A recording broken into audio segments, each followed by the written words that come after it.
Update এবং কি কি বাস্তবায়ন করেছি সেটা আপনাদের মাধ্যমে সবাইকে জানানোর জন্য এই সংবাদ সম্মেলন। আজকের এই সংশ্লিষ্ট বিষয়ে কোনো প্রশ্ন থাকলে করতে পারেন। মাননীয় উপদেষ্টা, বুঝতে পারতেছেন এত আজকে এত সমাগম সাংবাদিকদের কি জানতে চায়? আপনি এর মধ্যে বলেছিলেন যে আপনি নির্বাচন করবেন, তফসিলের আগে আপনি পদত্যাগ করবেন। আজকে সন্ধ্যা অথবা কালকে তফসিল ঘোষণা হবে, সেক্ষেত্রে আপনার জায়গাটা একটু যদি পরিষ্কার করেন, আপনি নির্বাচন করবেন, কোথায় করবেন, কোন দল থেকে করবেন, আপনি ছাড়া মানে কখন পদত্যাগ করছেন, আর অন্য কোনো উপদেশ করছেন কিনা যদি কাইন্ডলি বলেন।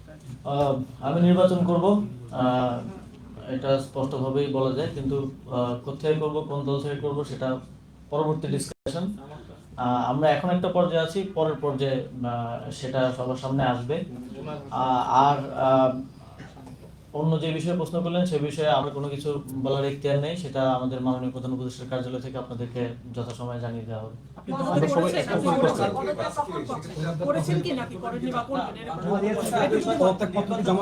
এ বিষয়ে আমার কোনো কিছু বলার অনুমতি নেই, এটা মাননীয় প্রধান উপদেষ্টার দপ্তর থেকে আপনাদেরকে জানিয়ে দেওয়া হবে।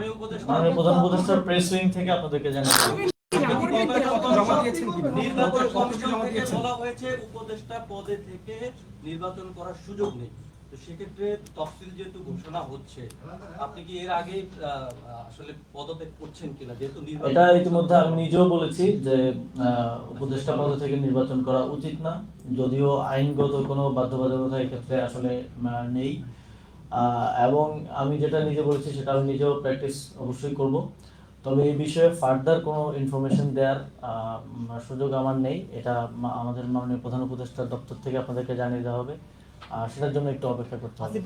আগে যে কালচারটা ছিল যে সবকিছু ধোঁয়াশা, আপনারা এসেছেন একটা ট্রান্সপারেন্ট ওয়েতে বিদায় নেওয়ার সুযোগ এসেছে। আপনি নিজে পদত্যাগ করবেন কিনা সেটা আপনার তো বলার ইখতিয়ার, আমাদের জানার অধিকারও আছে।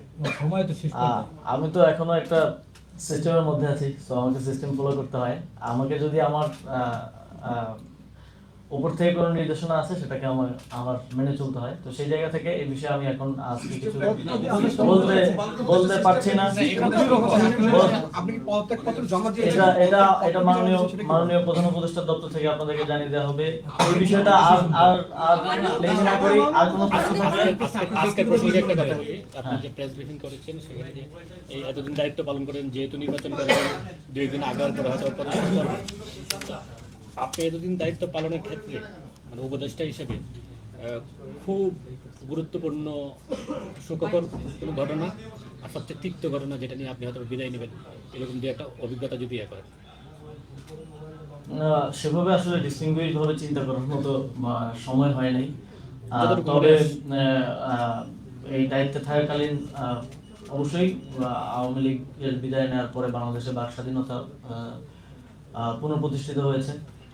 তবে আমি মনে করি কোনো কোনো ক্ষেত্রে আমার ক্ষেত্রে বাক স্বাধীনতার অনেকে অপপ্রয়োগও করেছেন, অনেক সংবাদ মাধ্যমও করেছে, যদিও আমাদের জায়গা থেকে আমরা সেটা পরিষ্কার করার চেষ্টা করেছি। বাক স্বাধীনতা থাকবে এবং সেটার যেন প্রকৃত ব্যবহারটাও সবাই নিশ্চিত করে, সদ্ব্যবহারটা নিশ্চিত করে, এটাই আমার প্রত্যাশা থাকবে। এবং এটা আমার দিক থেকেও আমি প্র্যাকটিস করার চেষ্টা করবো এবং আপনাদের দিক থেকেও আপনারা করবেন, এটাই প্রত্যাশা থাকবে।